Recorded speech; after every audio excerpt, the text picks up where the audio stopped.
Hello guys, ഇത് ആര്യശാല ദേവീക്ഷേത്രം. നവരാത്രി പ്രമാണിച്ച് ഇവിടെ വലിയൊരു ഉത്സവം തന്നെ നടക്കുവാണ്. തമിഴ്നാട്ടിൽ നിന്ന് വന്ന വെള്ളിക്കുതിരയും കുമാരസ്വാമിയും ഇവിടെയാണ് ഇരിക്കുന്നത്.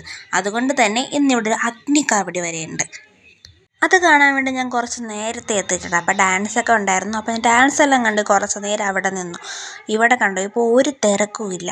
അങ്ങനെ ഞാൻ ഡാൻസ് എല്ലാം കഴിഞ്ഞ് അകത്ത് പോയി ഉണ്ണിയപ്പം പാക്ക് ചെയ്യണതും കണ്ടുകൊണ്ടിരുന്നു. എൻ്റെ അമ്മ ഇവിടുത്തെ സ്റ്റാഫാണ്, അതുകൊണ്ടാണ് ഞാൻ ഇത്ര സ്വാതന്ത്ര്യത്തോടെ ഇവിടെ കയറിയിരിക്കുന്നത്. പിന്നെ കുറേ കഴിഞ്ഞ് ബോറടിച്ചപ്പോഴത്തേക്കും ഈ കമ്പ് കണ്ടു. അവിടെ കുറേ പേരുടെ തല വന്നിടിച്ചു. പിന്നെ ഒന്ന് രണ്ട് സെലിബ്രിറ്റീസിനെ കണ്ടു, സീരിയലിലും ഇതിലൊക്കെ അഭിനയിക്കുന്ന ആൾക്കാരെയൊക്കെ കണ്ടു. പിന്നെ കുറേ കുഞ്ഞു കുട്ടികളെ കണ്ടു. അങ്ങനെ വെറുതെ അവരെയൊക്കെ വയറ് നോക്കിയിട്ടപ്പോഴത്തേക്ക് അമ്മ കഴിക്കാൻ പോകാമെന്ന് പറഞ്ഞു. ചപ്പാത്തി പ്രതീക്ഷിച്ച് പോയി എനിക്ക് കിട്ടിയത് കഞ്ഞി ഞാൻ കഴിക്കാറേയില്ല. അതുകൊണ്ട് ഞാൻ ഇന്നൊന്നും കഴിച്ചിട്ടില്ല. അങ്ങനെ ഞാൻ തിരക്കെല്ലാം കുറഞ്ഞപ്പോഴത്തേക്ക് വെള്ളിക്കുതിരയെ കാണാൻ പോയി. അങ്ങനെ ഇതാ കാവടി വന്നിട്ടുണ്ട്. ഉടനെ തന്നെ അഗ്നിക്കാവടി തുടങ്ങും. ഒന്ന് പോയി തിരിച്ച് വന്നപ്പോഴത്തേക്കും ആ ആളൊഴിഞ്ഞ സ്ഥലം മൊത്തം ആളുകൾ കൊണ്ട് നിറഞ്ഞു. നിൽക്കാൻ കൂടി ഒരു തുള്ളി സ്ഥലമില്ല. ഞാൻ ഇപ്പോൾ ചെളിവെള്ളത്തിൽ നിന്നാണ് ഈ കാവടി കണ്ടുകൊണ്ടിരുന്നത്. ഞാൻ വളരെ കുറച്ച് മാത്രമേ കണ്ടുള്ളൂ, കാരണം എനിക്ക് കാല് ഭയങ്കര ചൊറിച്ചിലായിരുന്നു.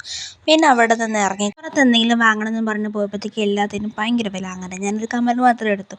പിന്നെ നമ്മൾ തിരിച്ച് വീട്ടിലോട്ട് പോകണം. അപ്പോൾ ഇത്രയേ ഉള്ളൂ. ബായ്.